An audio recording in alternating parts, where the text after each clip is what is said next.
and have a sense of achievement. And one thing I am missing here, if you have sense of humor, that doesn't mean whenever there is humorous atmosphere around you, then you can exercise your sense of humor.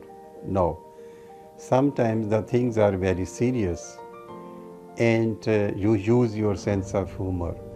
That shows the highness, richness and power of your sense of humor, because we influence from environments. If environments have become very serious, nobody is talking with each other and everyone is sitting very serious, and you suddenly make the jokes, it's mean you are not getting influence.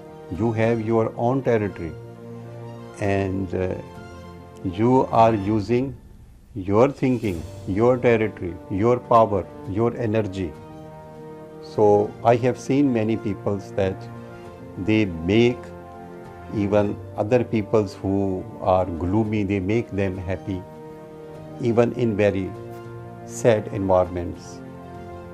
And loneliness, avoid loneliness. If you think you are alone, keep yourself busy with some activities, or better to sleep.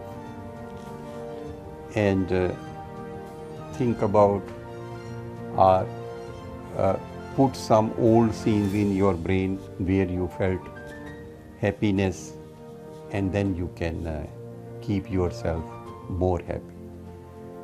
Thank you very much. उम्मीद है आपको ये मेरी गुफ्तगू पसंद आई होगी, तो इंशाल्लाह आइंदा भी इसी तरह करते रहेंगे। Thank you. अल्लाह हाफ़िज़।